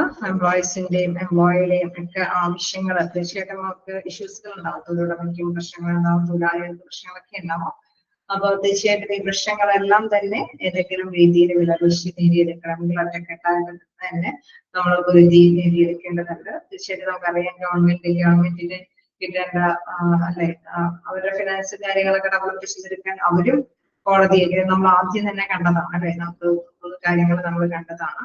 അവർ കോടതിയിലൊക്കെ ഇതിലൂടെ ആക്ടുകളൊക്കെ പാസ്സാക്കിയിട്ട് ആ ആക്ട് പ്രകാരം കാര്യങ്ങളൊക്കെ മുന്നോട്ട് നീങ്ങി, അല്ലെങ്കിൽ കോടതികളായിരിക്കും ഗവൺമെന്റിനെ സപ്പോർട്ട് ചെയ്യുന്നത്. അതേപോലെ തന്നെ എംപ്ലോയീസിനെ സപ്പോർട്ട് ചെയ്യാൻ ട്രേഡ് യൂണിയനുകൾ ഉണ്ടാവും, തൊഴിലുടമയെ സപ്പോർട്ട് ചെയ്യാൻ അവരുടെ തന്നെ അസോസിയേഷനുകളൊക്കെ ഉണ്ടാവും. അവരൊക്കെ കൂട്ടമായിട്ട് നിന്നിട്ട് തന്നെയാണ് കളക്റ്റീവ് ബാർഗൈനിങ് എന്നുള്ള കാര്യം നടത്തുന്നത്. ഓക്കെ, അതിന്റെ ഘടകം കാര്യങ്ങളൊക്കെ സിഡ്നി അതൊക്കെ ഓർത്ത് വെക്കുക. സിഡ്നി ഐഡന്റിറ്റിയുടെ ആണ് അത്, ഏതൊക്കെ തരത്തിലുള്ള പദങ്ങളാണ്, കളക്റ്റീവ് എന്താണ്, ഇതൊക്കെയാണ് വന്നിരിക്കുന്നത് എന്നുള്ള കാര്യം. ബാർഗൈനിങ് എന്ന് പറയുന്നത് process, negotiation, discussion, exchange of facts, അല്ലെ, സങ്കല്പങ്ങൾ അല്ലെങ്കിൽ ഐഡിയാസ് ഒക്കെ എക്സ്ചേഞ്ച് ചെയ്യുന്ന കാര്യങ്ങളൊക്കെയാണ് ഇതിൽ വരുന്നത്. ഓക്കെ, പിന്നെ according to Dale Yoder, according to box, according to boxy collective ബാർഗൈനിങ്ങിനെ ഇവിടെ നിർവചിക്കുന്നുണ്ട്. ജസ്റ്റ് മാറിപ്പോവാതെ തന്നെ മനസ്സിലാക്കി വെക്കുക. കാട്ട് പഠിച്ചില്ലെങ്കിൽ ഒന്നും കുഴപ്പമില്ല, അതായത് കാട്ട് പഠിക്കാതില്ല നമുക്ക് നോക്ക് ടെസ്റ്റ് ആണ്, പക്ഷെ മനസ്സിലാക്കി തന്നെ വെക്കുക. പേരുകൾ ഓർത്തിരിക്കുക. Daily order, box, RF, boxy, collective bargaining. ഇനി അതിന്റെ സവിശേഷതകളുണ്ട്. കളക്റ്റീവ് ആണ്, ലീഗൽ ബാർഗൈനിങ് സ്ട്രെങ്ത് ഫ്ലെക്സിബിൾ ആണ്, വോളണ്ടറി ആണ്, അല്ലെ, സ്വമേധയാണ് ഇതെല്ലാം വരുന്നത്. അതൊക്കെ അതിന്റെ നേച്ചറാണ്. പിന്നെ അതേമാതിരി തന്നെ കണ്ടിന്യൂസ് ആണ്. നമ്മളിപ്പോ ഒരു ചർച്ചയൊക്കെ സംഘടിപ്പിച്ച് ഒരു തീരുമാനം എടുത്ത് അത് നടപ്പാക്കി വരുമ്പോൾ വീണ്ടും പ്രശ്നങ്ങളുണ്ടാവും, അല്ലെ. ഇപ്പൊ വീണ്ടും നെഗോഷിയേഷൻ സംഘടിപ്പിക്കേണ്ടതായിട്ട് വരും. ചിലപ്പോൾ നെഗോഷിയേഷൻ സംഘടിപ്പിക്കുമ്പോൾ ചിലപ്പോൾ ചർച്ച അലസിപ്പോവാനായിട്ടുള്ള സാധ്യതയുണ്ട്. അങ്ങനെ വീണ്ടും വീണ്ടും അത് നടപടിക്രമങ്ങളോടെ മുന്നോട്ട് പോക്കേണ്ടതൊക്കെ ആയിട്ട് വരും. അതുകൊണ്ട് അതൊരു കണ്ടിന്യൂസ് ആണ്, ഡൈനാമിക് ആണ്, ചലനാത്മകമായിട്ടുള്ള പ്രവർത്തനമാണ്. സെവറൽ സ്റ്റേജസ് ഇത് കൈകാര്യം ചെയ്ത് പോകേണ്ടതുണ്ട്. പവർഫുൾ റിലേഷൻഷിപ്പ് ആണ്, അല്ലെ, നല്ലൊരു ബന്ധം ആണ്. ഇതിലൂടെ ചർച്ചയിലൂടെയൊക്കെ നടത്തുമ്പോൾ തീർച്ചയായിട്ടും നല്ലൊരു ബന്ധം കീപ്പ് ചെയ്തിട്ട് തന്നെ മുന്നോട്ട് പോകാനായിട്ട് സാധിക്കുകയുള്ളൂ. റെപ്രസെന്റേഷൻ ബൈ പാരറ്റേറ്റീവ് പ്രോസസ് കളക്ഷൻ, അതായത് കളക്റ്റീവ് ബാർഗൈനിങ് എന്ന് പറയുന്നത് ഒറ്റയ്ക്ക് നിന്നുള്ള സിംഗിൾ പ്രോസസ് അല്ല, അല്ലെ. ആരെങ്കിലും വാദപ്രതിവാദങ്ങൾക്ക് ഒടുവിൽ ഒരു എഗ്രിമെന്റിലാണ് എത്തുന്നത്. സോ ഇതൊരു ബൈ പാരറ്റേറ്റീവ് പ്രോസസ് ആണെന്ന് നമുക്ക് വിശേഷിപ്പിക്കാനായിട്ട് സാധിക്കും. ഇപ്പോഴും കാണാറുണ്ട് കളക്റ്റീവ് ബാർഗൈനിങ് എന്ത് പ്രോസസ് ആണ്, അതായത് ബൈ പാരറ്റേറ്റീവ് പ്രോസസ്. അതിന് പറയാൻ കാരണം എന്താന്ന് വെച്ച് കഴിഞ്ഞാൽ, അല്ലെ, വാദപ്രതിവാദം, ഒരാള് ഉന്നയിക്കുന്ന കാര്യങ്ങൾ ശരിയല്ലെങ്കിൽ അത് റിജക്ട് ചെയ്യും, ശരിയാണെങ്കിൽ ഓക്കെ ഒരു എഗ്രിമെന്റിലേക്ക് എത്തിപ്പെടുകയാണ് ചെയ്യുന്നത്, അല്ലെ. അങ്ങനെയാണ് ചർച്ചയ്ക്ക് ഒരു ഫൈനലൈസേഷൻ ഉണ്ടാകുന്നത്. അത് തന്നെയാണ് ഇവിടെ പ്രധാനമായിട്ട് വരുന്നത്. Making, project industry, integral part. തീർച്ചയായിട്ടും നമുക്കറിയാം ഈ എഗ്രിമെന്റും കാര്യങ്ങളൊക്കെയാണ് പിന്നീട് ഒരു നിയമങ്ങളും നിയമ നടപടികളൊക്കെ ആയിട്ട് മുന്നോട്ട് പോകുന്നത്. പ്രധാനപ്പെട്ട ഒരു ഭാഗം തന്നെയാണ് ഇൻഡസ്ട്രിയൽ ഡെവലപ്മെന്റുമായി ബന്ധപ്പെട്ട ഒബ്ജക്റ്റീവ്സ് ഓഫ് കളക്റ്റീവ് ബാർഗൈനിങ്. ഏതാണ്ട് നമ്മുടെ സമയം കഴിയുമ്പോൾ നമുക്കിതൊന്ന് അവസാനിപ്പിക്കണം. അപ്പൊ ഓക്കെ അല്ലേ? നിങ്ങളും എന്തെങ്കിലുമൊക്കെ ക്യാച്ച് ചെയ്ത് പോകുന്നില്ലേ? പോകുന്നുണ്ടോ? ക്യാച്ച് ചെയ്യാൻ പറ്റുന്നില്ലേ? Okay, yes. അപ്പൊ ഒബ്ജക്റ്റീവ്സിൽ ഹെഡിങ് പറയുന്നത് to give opportunity to workers to participate. തീർച്ചയായിട്ടും കളക്റ്റീവ് ബാർഗൈനിങ് എന്നൊക്കെ പറയുമ്പോൾ നമുക്കറിയാം നല്ലൊരു ചർച്ച സംഘടിപ്പിക്കാനുള്ള അവസരം എന്ന് പറയുന്നത് തീർച്ചയായിട്ടും അതിന് ഒരു പ്ലാറ്റ്ഫോം ആണ് അവിടെ ലഭ്യമാകുന്നത്. സോ അവിടെ ഓപ്പർച്യൂണിറ്റി, പാർട്ടിസിപ്പേറ്റ് ചെയ്യാനുള്ള ഓപ്പർച്യൂണിറ്റി, വർക്കേഴ്സിന് നമ്മൾ റിലേഷൻഷിപ്പ് കീപ്പ് ചെയ്യാൻ സാധിക്കുന്നു. ഇൻഡസ്ട്രിയുടെ ഡിസ്പ്യൂട്ടുകൾ, തർക്കങ്ങളൊക്കെ നമുക്ക് സോൾവ് ചെയ്യാനായിട്ട്, അല്ലെ, അവിടെ ഒരു പ്ലാറ്റ്ഫോം ഉള്ളത് കൊണ്ട് തന്നെ സൊല്യൂഷൻസ് കണ്ടെത്താൻ സാധിക്കുന്നു. To give benefits to employees. Okay, ഇവിടെ ബെനിഫിറ്റ് ടു എംപ്ലോയീസ് എന്ന് പറയുമ്പോൾ തൊഴിലാളികൾക്ക് പ്രധാനമായിട്ട് നമുക്കറിയാം എംപ്ലോയീസിനാണ് കുറച്ച് കൂടുതൽ ബെനിഫിഷ്യൽ, അല്ലെ. തൊഴിലുടമ എപ്പോഴും എല്ലാം എംപ്ലോയീസിന് സൂട്ടബിൾ ആയിട്ടുള്ള കാര്യങ്ങൾ, വർക്കിംഗ് കണ്ടീഷൻസോ അല്ലെങ്കിൽ വലിയ സാലറിയോ അങ്ങനെ ആനുകൂല്യങ്ങളൊക്കെ ഒരുപാടൊന്നും വിട്ടുകൊടുക്കാനായിട്ടുള്ള സാധ്യതയൊന്നും അല്ല, അല്ലെ. അപ്പൊ തീർച്ചയായിട്ടും ഈ ഒരു കളക്റ്റീവ് ബാർഗൈനിങ് എന്ന പ്രോസസ്സില് കൂടുതലും എംപ്ലോയീസിന്റെ അവകാശങ്ങൾ നേടിയെടുക്കാനായിട്ടാണ് മെയിനായിട്ട് ഈ പ്ലാറ്റ്ഫോം ഉപയോഗപ്രദമാവുന്നത്. നമുക്കറിയാം ഇമ്പോർട്ടൻസ് നോക്കുകയാണെങ്കിൽ മൂന്ന് കൂട്ടർക്കും അത് ഇമ്പോർട്ടൻസ് ആണ്. സൊസൈറ്റിക്കും നല്ല നല്ല ആക്ടുകൾ ഉണ്ടായി വരാൻ സാധ്യതയുണ്ട്. എംപ്ലോയീസിന് അവരുടെ അവകാശങ്ങളൊക്കെ നേടിയെടുക്കാൻ സാധിക്കും. തൊഴിലുടമയ്ക്കാണെങ്കിലും തീർച്ചയായിട്ടും നമുക്കറിയാം അവർക്ക് ഒരു വൻ നഷ്ടമില്ലാത്ത രീതിയിൽ നല്ല റിലേഷൻഷിപ്പ് കീപ്പ് ചെയ്തിട്ട് തന്നെ മുന്നോട്ട് പോകാനായിട്ടുള്ള ഒരു പ്ലാറ്റ്ഫോമാണ് കളക്റ്റീവ് ബാർഗൈനിങ് എന്ന് പറയുന്നത്. ഓക്കെ, ഇനി പ്രോസസ് എന്ന് പറയുമ്പോൾ എന്താണ് പ്രോസസ് ഓഫ് കളക്റ്റീവ് ബാർഗൈനിങ് എന്ന് പറയുന്നത്? തീർച്ചയായിട്ടും സിംഗിൾ യൂണിയൻസിങ് എന്താണ്, ഡീലിംഗ് വിത്ത് സിംഗിൾ യൂണിയൻസ്. പിന്നെ അതേമാതിരി തന്നെ വേരിയസ് കമ്പനീസ് ഡീലിംഗ് വിത്ത്, അതായത് A single company dealing with single union. ഒരു കമ്പനിയിൽ ഒരു union, various companies dealing with single union, അല്ലെ. വ്യത്യസ്ത കമ്പനികളാണെങ്കിലും ഒരേ യൂണിയൻ തന്നെയാണ് ആ കമ്പനികളിലൊക്കെ പ്രവർത്തിക്കുന്നത്. Various unions dealing with single company. കമ്പനിയിൽ ഒരു കമ്പനിയിൽ തന്നെ വ്യത്യസ്ത യൂണിയനുകളും വരാനായിട്ട് സാധ്യതയുണ്ട് അല്ലെ. ഇപ്പൊ മിക്കപ്പോഴും കാണുന്നത് എങ്ങനെയാണ്, ഏതെങ്കിലും ഒരു ഇൻഡസ്ട്രിയിൽ എല്ലാ യൂണിയനും ഉണ്ടാവും അല്ലെ, എല്ലാ രാഷ്ട്രീയ പാർട്ടികളുടെയും യൂണിയൻ ഉണ്ടാവും. അപ്പൊ അത് അത്തരത്തിലുള്ള യൂണിയൻ ആണെങ്കിൽ എന്താണ് various unions dealing with single company. Various companies and unions dealing with each other. Various companies unions dealing with each other. പരസ്പരം അവിടെ ഡീല് ചെയ്തു പോകുന്നു. നമുക്ക് കളക്റ്റീവ് ബാർഗൈനിങ് എന്താ പറയുന്നത് അല്ലെ, നമ്മള് ഇവിടെ പറയുന്നത് യൂണിയൻ മാനേജ്മെന്റ് റിലേഷൻഷിപ്പ് ആണ്. സെക്കൻഡ്, എൻവയോൺമെന്റൽ factor is the type of union management relationship. Then the relationship may be marked by feeling of a non-cooperation. Okay, collective bargaining is only possible under cooperative style of functioning. അല്ലെ, തീർച്ചയായിട്ടും collective bargaining നടപ്പാക്കണമെങ്കിൽ അത് success ആയിട്ട് പോകണമെങ്കിൽ നല്ല corporation വേണം. അല്ലെങ്കിൽ agreement എന്ന് പറയുന്ന ഒരു സംഭവം നടപ്പാക്കാൻ പറ്റില്ല അല്ലെ. വാദപ്രതിവാദങ്ങൾ ഇങ്ങനെ തുടർന്നുകൊണ്ടേയിരിക്കും. പക്ഷെ എവിടെയെങ്കിലും ഇരുകൂട്ടരും വിട്ടുവീഴ്ച ചെയ്താൽ അല്ലെ, ഒരുപാട് ബർഡൻ ആവാനായിട്ട് ഇരുകൂട്ടർക്ക് താല്പര്യം ഉണ്ടാവില്ല. എംപ്ലോയി ഫുൾ ടൈം പണിയെടുത്തിട്ട് അവർക്ക് ആവശ്യമായിട്ടുള്ള സാഹചര്യവും സാലറി ഇൻക്രിമെന്റ് ഒന്നും കൊടുത്തില്ലെങ്കിൽ അവർ തൃപ്തരാവില്ല. തൊഴിലുടമയാണെങ്കിലും അല്ലെ, അവിടെ എംപ്ലോയീസിന് മാത്രം ലഭ്യമാക്കി കൊടുക്കാനായിട്ട് തൊഴിലുടമയും തയ്യാറാണ്. ഇരുകൂട്ടർക്കും വലിയ ബർഡൻ ആവാത്ത രീതിയിൽ സാറ്റിസ്ഫൈഡ് ആയിട്ടുള്ള ഒരു എഗ്രിമെന്റിലേക്ക് ഇരുകൂട്ടരും ഓക്കെ ആണെങ്കിലാണ് അവിടെ നമുക്കൊരു നെഗോഷിയേഷൻ ചർച്ച അല്ലെ സുഗമമായിട്ട് മുന്നോട്ട് പോയി എന്ന് നമുക്ക് പറയാനായിട്ട് സാധിക്കും. ഒരു കോപ്പറേറ്റീവ് ആയിട്ടുള്ള ഒരു അപ്രോച്ച് അവിടെ ആവശ്യമാണ്. പിന്നെ കളക്റ്റീവ് പ്രോസസ്സ് അതിന്റെ ആ ഒരു ഇതുകളാണ് നിങ്ങൾക്ക് അറിയാവുന്നതാണ്. അതൊക്കെ വിശദമായിട്ട് തന്നെ എടുത്തതായിരിക്കും. Preparing for a negotiation, identify bargaining issues. Okay, അതേപോലെ തന്നെ negotiation, reaching and ratifying the agreement, contract administration. Okay, ഇത്രയും കാര്യങ്ങളുള്ളൂ. എങ്കിലും ക്വസ്റ്റ്യൻസ് ഒക്കെ അവരും തിരിച്ചു മറിച്ചൊക്കെ ചോദിച്ചു കാണാറുണ്ട്. ഓക്കെ, ഇതൊക്കെ നമുക്ക് അറിയാവുന്നതാണ്. Functions of trade union. Okay, നമുക്കൊന്ന് ജസ്റ്റ് നോക്കാം.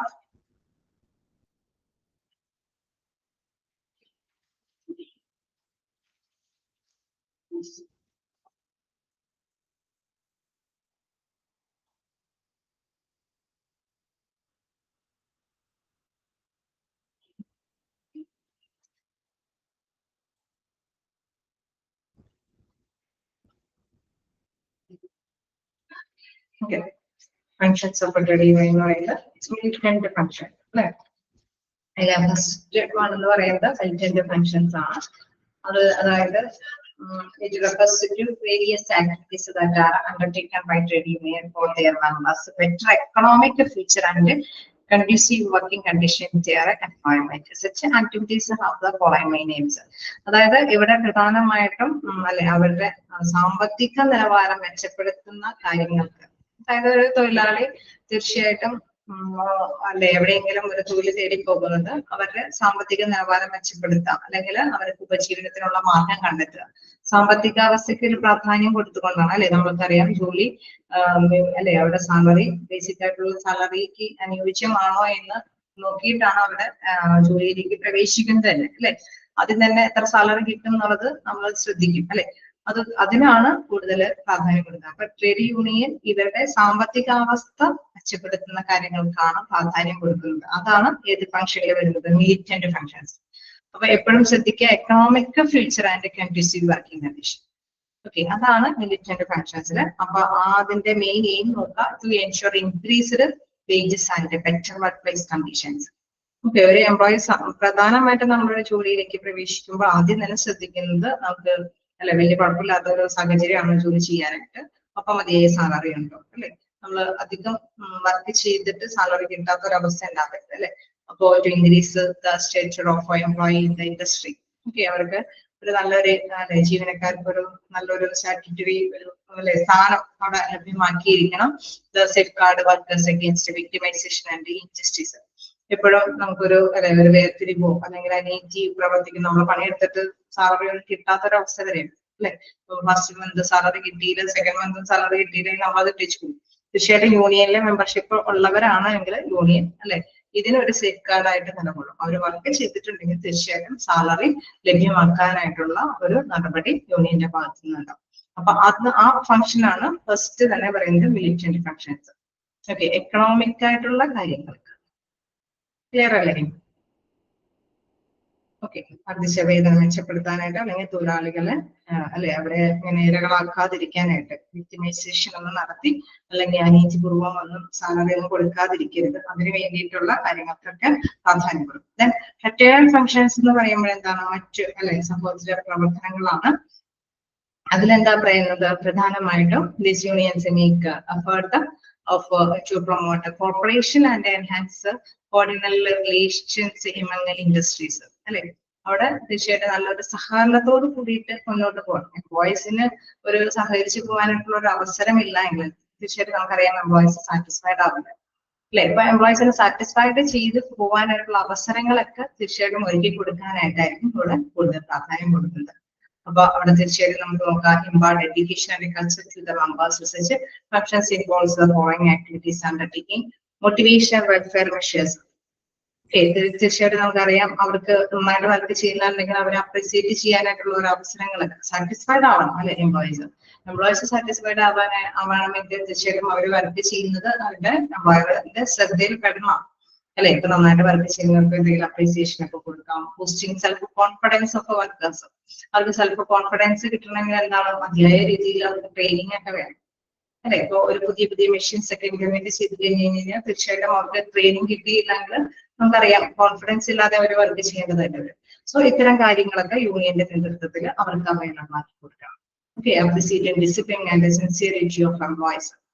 ഓക്കെ, അവർക്ക് നല്ലൊരു അച്ചടക്കത്തോട് കൂടിയിട്ട് വർക്ക് ചെയ്യാനുള്ള സാഹചര്യങ്ങൾ കൊടുക്കണം. Creating growth and promotion opportunities. In case top ലെവലിലൊക്കെ എന്തെങ്കിലും വേക്കൻസികളൊക്കെ വരുന്നുണ്ടെങ്കിൽ സിൻസിയോറിറ്റി അനുസരിച്ചിട്ട് ഇവർക്ക് പ്രൊമോഷൻ സാധ്യതകളൊക്കെ ഉണ്ടെങ്കിൽ തീർച്ചയായിട്ടും ട്രേഡ് യൂണിയന്റെ ഇടപെടലോട് കൂടിയിട്ട് അവർക്ക് ലഭ്യമാക്കി കൊടുക്കണം. ഓക്കെ, അപ്പൊ ഇത്തരം ഫംഗ്ഷൻസ് ഒക്കെ എന്തിന്റെ അണ്ടറിലാണ് വരുന്നത്, എന്തിന്റെ അണ്ടറിലാണ് വരുന്നത് അറിയോ? ഏത് ഫംഗ്ഷൻസിന്റെയാണ്?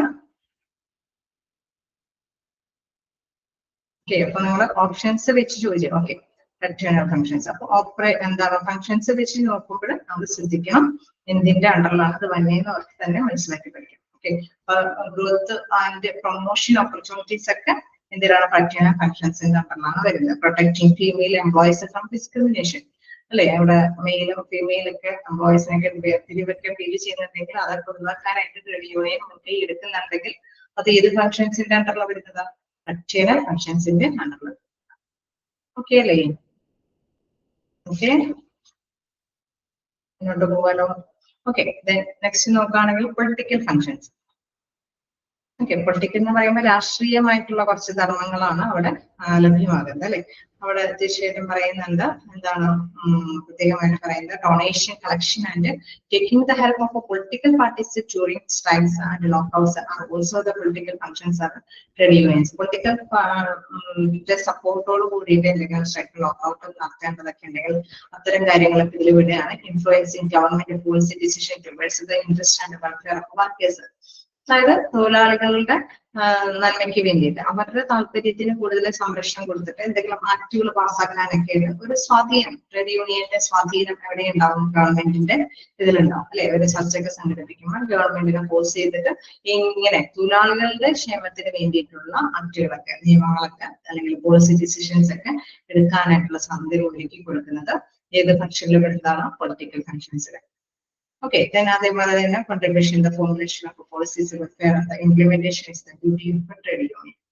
Okay, ഇതെല്ലാം അപ്പൊ ശ്രദ്ധിച്ച് തന്നെ മനസ്സിലാക്കി പഠിക്കുക. പൊളിറ്റിക്കലിന്റെ സപ്പോർട്ടോട് കൂടിയിട്ട് എന്തെങ്കിലും ഫംഗ്ഷൻ ഉണ്ടെങ്കിൽ അത് പൊളിറ്റിക്കൽ ഫംഗ്ഷൻസിന്റെ അണ്ടറിൽ പെടുത്തുക. ഇനി അൻസിലറി ഫംഗ്ഷൻസ്.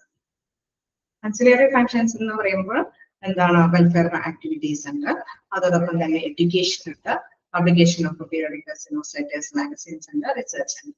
ആൻസിലറി ഫംഗ്ഷൻസ് എന്ന് പറയുമ്പോൾ എന്താണ്, വെൽഫെയർ ആക്ടിവിറ്റീസ്, എന്തെങ്കിലുമൊക്കെ വെൽഫെയർ ആക്ടിവിറ്റീസ്, ക്ഷേമ പ്രവർത്തനങ്ങൾ.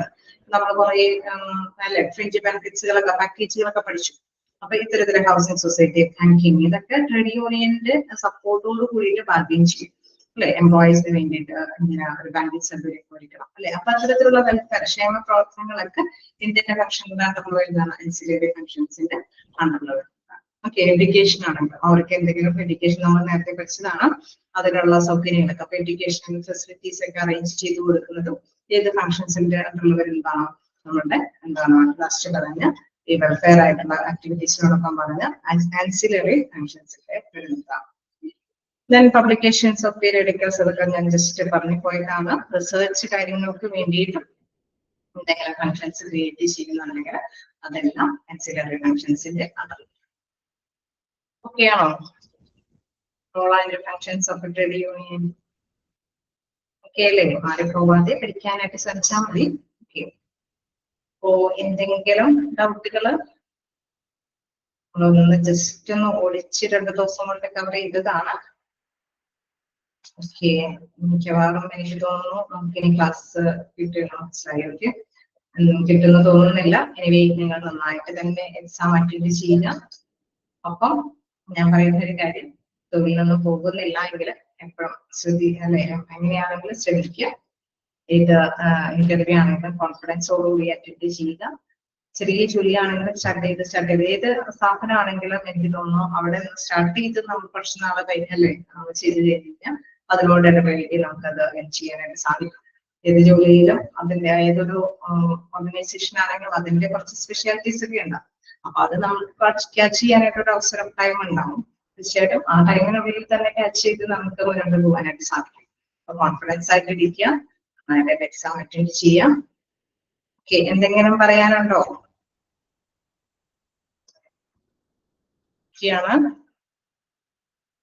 Okay, all the best. Thank you.